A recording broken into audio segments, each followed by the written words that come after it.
Hello and welcome to the latest and greatest episode of Muscle for Life. I'm Mike Matthews and thank you for joining me today. Now, I have recorded hundreds of episodes of Muscle for Life and I've talked about a huge variety of things related to health, fitness, lifestyle, mindset, ranging from the basics of diet and exercise like energy and macronutrient balance and progressive overload and training frequency and volume to fads like the ketogenic and carnivore diet and collagen protein to more unfamiliar territories like body weight set point and fasted cardio. And some episodes resonate with my crowd more than others, but all of them contain at least a few key takeaways that just about anyone can benefit from. At least that's what I tell myself. That's what helps me sit down in the chair every day and do this. And as cool as that is, it poses a problem for you, my dear listener, especially if you are new here. And that is, ain't nobody got time for that. We're talking about probably 1,000+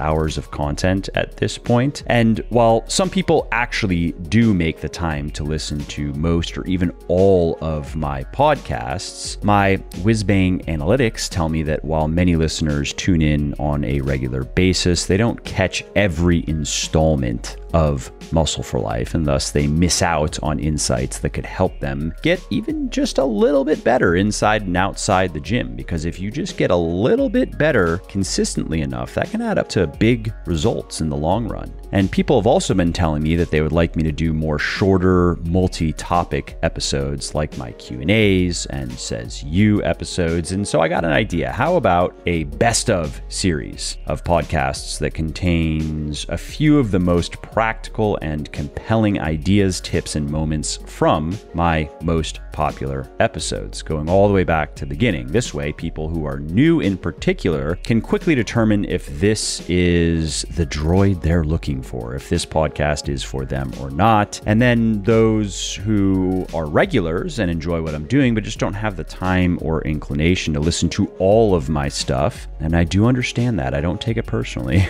you can also then benefit from the discussions and the episodes that you are not listening to in full. And you can also find new episodes to listen to without having to give an hour of your time to determine whether it was worth it or not. So here we are with the best of Muscle for Life. And in this episode, you will be hearing hand-picked morsels from 3 episodes. One was titled My Interview on Mind Pump Media. Very creative, Mike, good job. And this was published back in August of 2017. And then the other is a monologue that was published back in November of 2018 called The Ultimate Fitness Plan for Women. And then the third and final episode that is going to be featured in this episode is a book club episode published back in October of 2018, and that was my top 5 takeaways from Principles by Dalio. Also, if you like what I'm doing here on the podcast and elsewhere, definitely check out my VIP one-on-one coaching service, because my team and I have helped people of all ages and all circumstances lose fat, build muscle, and get into the best shape of their life faster than they ever thought possible. And we can do the same for you. We make getting fitter, leaner, and stronger paint by numbers simple by carefully managing every aspect of your training and your diet for you. Basically, we take out all of the guesswork, so all you have to do is follow the plan and watch your body change day after day, week after week, and month after month. What's more, we've found that people are often missing just 1 or 2 crucial pieces of the puzzle. And I'd bet a shiny shekel it's the same with you. You're probably doing a lot of things right, but dollars to donuts, there's something you're not doing correctly or at all that's giving you the most grief. Maybe it's your calories or your macros. Maybe it's your exercise selection. Maybe it's your food choices. Maybe you're not progressively overloading your muscles, or maybe it's something else. And whatever it is, here's what's important. Once you identify those 1 or 2 things you're missing, once you figure it out, that's when everything finally clicks. That's when you start making serious progress. And that's exactly what we do for our clients. To learn more, head over to www.buylegion.com. That's buylegion.com/VIP and schedule your free consultation call, which, by the way, is not a high pressure sales call. It's really just a discovery call where we get to know you better and see if you're a good fit for the service. And if you're not for any reason, we will be able to share resources that'll point you in the right direction. So again, if you appreciate my work and if you want to see more of it, and if you also want to finally stop spinning your wheels and make more progress in the next few months than you did in the last few years, check out my VIP coaching service at www.buylegion.com/VIP. Okay, so let's start with the highlights from my first interview. I've done a couple of appearances over at Mind Pump, but this was my first interview on the Mind Pump podcast. By the end of the year, by the end of 2012, I believe I'd written one or two other books, shorter, kind of trial balloons, just some other ideas to kind of see like, hey, this one's doing well. The next one that did really well was a cookbook, actually, which still does very well. Oh, interesting. And I've also subsequently revamped my book several times, which is a smart business strategy. I'm not like puffing myself up. I'm just saying something like when you have something that works, iterating on it and making it better. You know what I mean?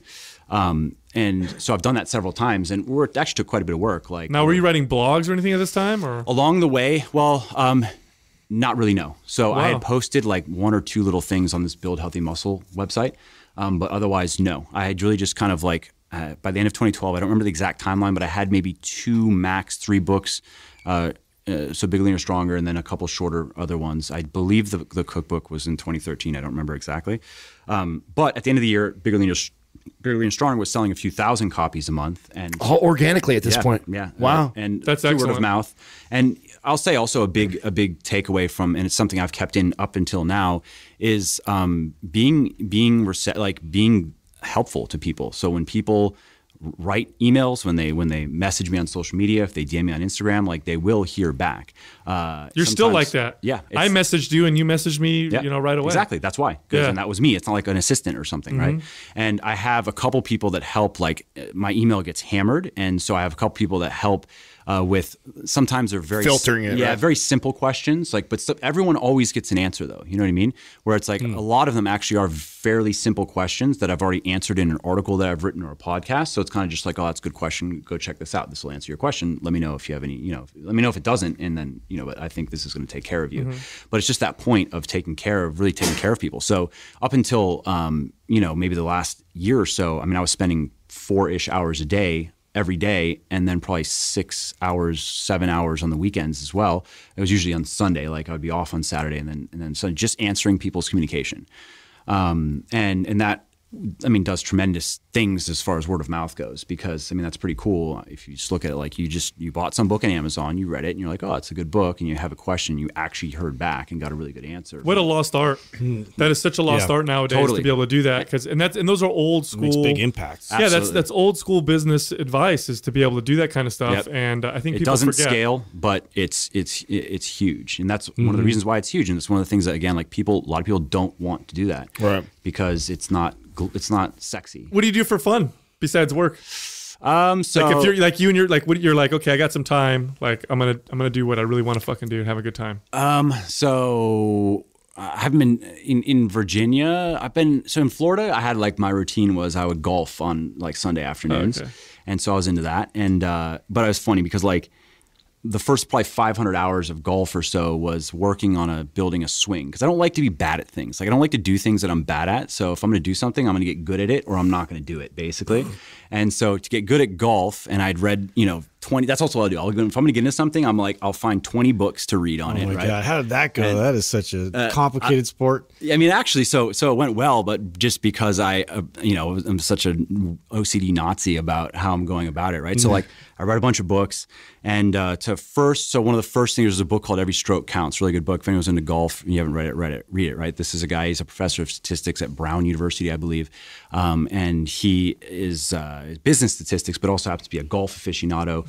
And so anyways, the dude, because of who he was, he got access to the PGA's, they have a database going back, I think a couple decades now, of every long shot accurate to within a yard and every putt accurate to within an inch.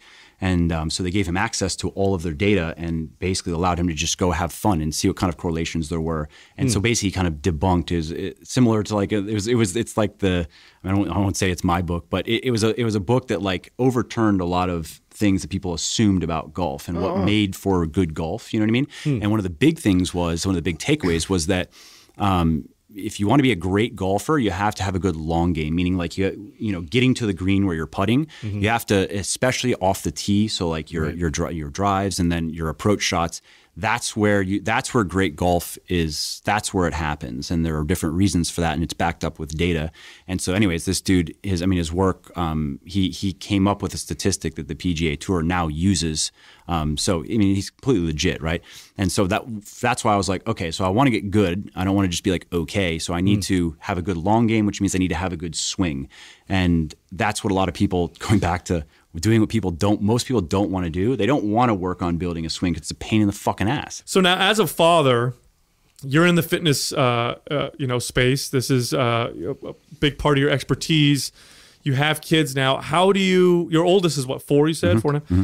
How do you tackle food with kids? We get this question all the time because it's very different. It's one thing being an adult. It's a recurring theme for sure. Yeah, it's one thing being an adult and eating right or whatever, but then when you're dealing with a kid and then they go to birthdays or they start going to school and what are some takeaways that you can maybe give our audience that you found with your kids, or how do you handle that? So far, so Lennox he's been going to school for about a year now, and I would say that he's not a big fan of sweets and like the normal junk food stuff maybe that kids go to. And I also don't like not allow him to have some like. Now, is it because you created good habits around the house of just you guys eat that way? Exactly. And he also sees, so like when, he sees how Sarah and I eat, which is generally very clean, so to speak, and not because I have, weird ideas about clean eating, but no, like I'm talking about eating nutritious foods. Right. Whole foods. Exactly. Whole foods. I eat a lot of fruits, a lot of vegetables, a lot of whole grains. And I myself am not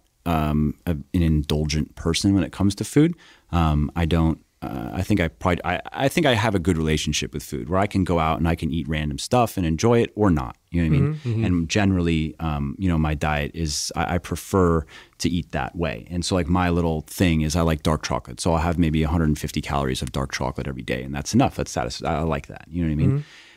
And so Lennox from the beginning, Sarah also did a good job in the beginning exposing him to different foods when he was a baby. So like blending up different stuff, vegetables, fruits, and just kind of, I guess, maybe conditioning his palate in that way, as opposed to giving him very sugar laden stuff right off the bat. I'm glad you said conditioning his palate. That's something that's real important there, because if you do understand that you're conditioning your child's palate, you know that in the beginning, like any kind of conditioning, it's crucial. It's going to suck. If you have a kid and you're all of a sudden like, oh, okay, we need to clean up their diet. It's going to take you. All they've eaten is like, candy and like fast food. It's going to take you a second. Back from there. Yeah. It's going to take you a second, and you're going to have to recondition them with new foods, and it's a slow process. So, because I've had people message me and they're like, oh, I tried what you said and my kid just didn't want to eat, so it's not going to work for us. It's like, well, it's going to take some time. Like, you have to change the way they perceive the taste of these foods and associate it. I mean, there's research on both that point of exposing when they're especially when they're infants, exposing them. And I believe, if I remember correctly, I read it a bit ago, but I believe it also you can even start with breastfeeding, if I remember correctly. Yeah, it starts in the womb. Yeah. They have studies now. We got was it Dr. Nicole Avina we had on the show that got into that? Just talking about that. So. All right, well, that's it for the highlight reel from my first interview that I've done with the boys over at Mind Pump. And if you want to listen to the full interview, you can find it on my podcast feed. You can go back and find it on theirs sometime around August 2017, but that's when I published it on mine. They probably published it earlier than that. I would guess they probably published it in June or something like that of 2017, but then I republished it to my crowd in August of 2017. Okay, let's move on to the key takeaways from the Ultimate Fitness Plan for Women. Let's start with the absolute worst fitness plan for women. Now, really what this comes down to is just the bulk of the mainstream fitness advice for women, which is guaranteed to really just make you skinny fat. So here's what I'm talking about. One thing is eating very little food, starvation dieting, and very little protein and carbs in particular. The second point would be to develop a clean eating monomania, obsessing over eating only quote unquote clean foods, which of course change depending on who you're listening to. Third point would be doing an excessive amount of cardio, 1 to 2 hours per day. A fourth point would be very little weightlifting. And if you're going to do any weightlifting or resistance training, make sure it's not heavy. And the fifth and final point would be very long workouts, 2+ hours in the gym, 6 or 7 days per week. All that probably sounds familiar. And what do you get when you subject yourself to this prescription? You get misery. You're tired all the time. You're hungry all the time. You are dreading your workouts. You are daydreaming sensually about binging on carbs, and you are simply counting the days until you can finally live again. It sucks. And I've done the male version of that. It's not quite the same. The male version sucks as well. But I have worked one-on-one with many, many women who have gone through that, and it is no fun. And that's not all that sucks about it. Even worse is what happens to your physique. As I mentioned earlier, it is a one-way street to skinny fat. Now, if you do all that, you lose weight. Of course, you starve yourself, do a bunch of exercise, you are going to lose weight, but you are also going to lose a considerable amount of muscle. And the more muscle that you lose, the worse your body will begin to look, even at a low body fat percentage. You see, what most women don't know is just how different low body fat levels can look with and without good muscle development. Many, many women who I have spoken with and worked with over the years have been shocked to learn the body weight of some of the women whose bodies they admired the most, their dream bodies.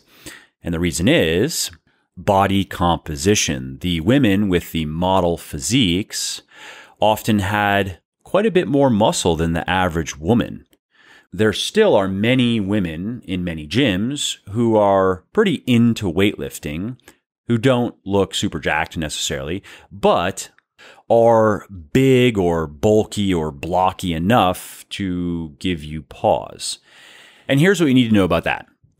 Heavy weightlifting is not what is making them bulky. That's not what could ever make you bulky. Being too fat is what makes them look bulky. And that's the only way that you could look too bulky. And I know that might sound a little bit harsh, but let me explain. So if you took a super fit fitness model woman who is on the cover of magazines and who has fantastic muscle definition, where she looks muscular, but also lean, defined, toned, not bulky. If you took her and just added 10 to 15 pounds of fat on her body, you just had her overeat for a bit until she had gained 10 to 15 pounds of fat, she would look very different. Her legs would lose those sleek lines. Her core would bulge and grow. Her arms would fill out like sausages. And the reason for that is very simple. When you gain fat, the majority of it accumulates inside and on top of your muscles. So the more you have of both, muscle and fat, the larger and more formless your entire body begins to look. Therefore, a simple rule of thumb for women who want to be lean, toned, and defined is the more muscle you have, the leaner you have to be to avoid looking bulky. For example, a woman with very little muscle might feel raw-boned at 18% body fat and comfortable at 25%, whereas a woman with a bit more muscle than average, 10 pounds, let's say, would probably love how she looks at 18% body fat, but feel downright huge at 25%. And this is why I've mentioned that many of the women who I have spoken with and worked with seem to be happiest after gaining 10 to 15 pounds of muscle and dropping their body fat percentage down to about 18 to 20%. The muscle gives the shape, and the relatively low level of body fat really lets it shine. That brings out the definition. Okay, so let's move on now to the mistake of starvation dieting.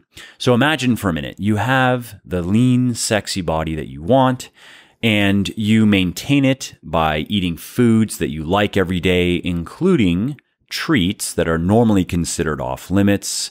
Yes, even ones that contain sugar.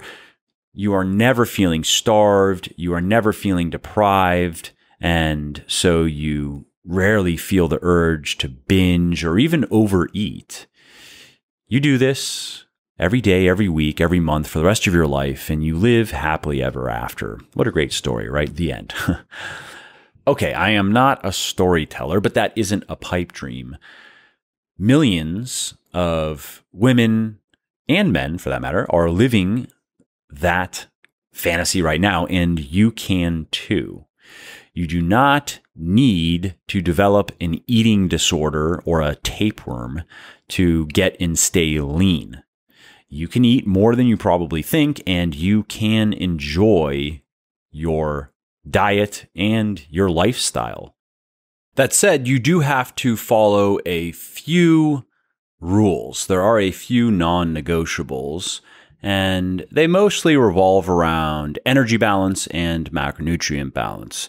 So energy balance is the relationship between the amount of calories that you are eating and burning, and macronutrient balance is how those calories break down into protein, carbohydrate, and fat. And so what that means is if you want to get leaner, you are going to have to eat fewer calories than you are burning, no matter how you get there, no matter what foods you eat, no matter how often you eat, no matter what type of diet you follow. It's going to have to produce a calorie deficit to produce fat loss. And if you want to retain as much muscle or gain as much muscle as possible while you are losing fat, you are going to have to eat a fair amount of protein. Once you have those things taped, though, everything else really becomes negotiable. And in many ways, the best diet for you is going to be the one that you can stick to, so long as it stays within some pretty loose boundaries. And that's it for some of my favorite parts of the Ultimate Fitness Plan for Women. And again, that was published back in November of 2018, in case you want to go back and listen to the whole episode. If you like what I'm doing here on the podcast and elsewhere, definitely check out my VIP one-on-one coaching service, because my team and I have helped people of all ages and circumstances lose fat, build muscle, and get into the best shape of their life faster than they ever thought possible. And we can do the same for you. All right, let's move on to the featured snippets from the third and final episode in this installment of Best of Muscle for Life, and that is my top 5 takeaways from Principles by Ray Dalio. Okay, let's get to the featured book, which is Principles by Ray Dalio, who is the founder of one of the world's largest hedge funds, Bridgewater Associates. Now, it is rare for a billionaire legend to take his or her time to carefully outline their own personal operating system, so to speak, for achieving success and fulfillment in both work and life. And that is exactly what Ray Dalio has done with his book Principles. Inside this book, you are going to find many of his ideas and procedures for many different aspects of both his professional and his personal life, ranging from his definition of meaningful work to his recipe for turning pain into pleasure, his prerequisites for deep relationships, his fierce intolerance of badness of any kind, and much, much more. Now, unlike similar books, Principles doesn't try to entertain you with anecdotes or fancy prose or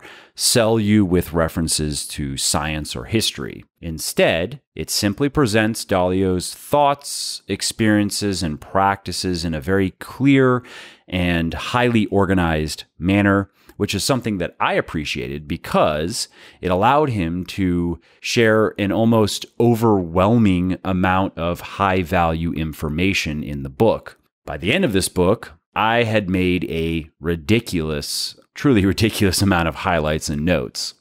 I extract all of my highlights and notes into a single Google document after I'm done with a book, and this is one of the longer Google documents I've ever made for a book, if not the longest. Anyways, I also appreciated that Dalio is not one to mince words. He professes an unwavering fidelity to discovering, facing, and embracing the truth, and he communicates in this way as well. His goal is not to make you feel better about yourself or help you justify your shortcomings, but to challenge you to change your core beliefs, attitudes, and behaviors for the better. So let's get to my 5 key takeaways from this book. The first is this, quote, "Reality is optimizing for the whole, not for you. Contribute to the whole and you will likely be rewarded." Now, my note here is, for me, this is a simple reminder that all the various marketplaces that we participate in life, whether intellectual, commercial, or interpersonal, operate according to some form of natural selection that strives to retain and pass along positive and desirable qualities and squash negative and undesirable ones. Not to satisfy, validate, or improve any of us individually. In other words, reality could care less about our intentions, our efforts, our struggles, and only cares about the quality of our results. And so whenever I am faced with a failure of any kind in my life, I choose not to blame others or bemoan my circumstances, but to assume that I should have and could have done better, that there is a lesson to be learned that will help prevent similar failures in the future. Takeaway number 4, quote, "It seems to me that if you look back on yourself a year ago and aren't shocked by how stupid you were, you haven't learned much." And my note here is, things either get better or they get worse. And if we are not continually educating and improving ourselves, it is very safe to assume that we are continually getting dumber, lazier, and quite frankly, less valuable as people, even if by small degrees. Therefore, a simple but very effective way to assess which direction we are generally heading in is to periodically check ourselves against this benchmark of Dalio's. Okay, my 5th and final takeaway, quote, "The courage that's needed the most isn't the kind that drives you to prevail over others, but the kind that allows you to be true to your truest self, no matter what other people want you to be." And my note here is, we live in a society that is full of "now you are supposed to's" that stretch from the very beginning of our lives to the very end. So I have a lot of respect for people who are willing to reject the expectations of the status quo and go discover and pursue what is truly meaningful to them. I've also noticed that almost one for one, the most fulfilled and satisfied people that I know have done just that, regardless of their level of material success. Well, so much for that sneak peek of my top 5 takeaways from Ray Dalio's book, Principles. And if you liked what you heard and you want to hear the rest of the episode, you can find it in my feed back in October of 2018. And so much for this episode of Muscle for Life. Thanks again for joining me. I hope you liked it, and definitely tune in tomorrow to check out another installment of my Q&A series where I'm going to be talking about ecdysterone, bug roids, basically, fasting and muscle loss, and lessons to teach my children. And then next week, I have a motivational monologue coming called Think Big, Do Big, Win Big. I have an interview coming with Nick Shaw, who is the co-founder of Renaissance Periodization. Another Says You is coming, and another Q&A.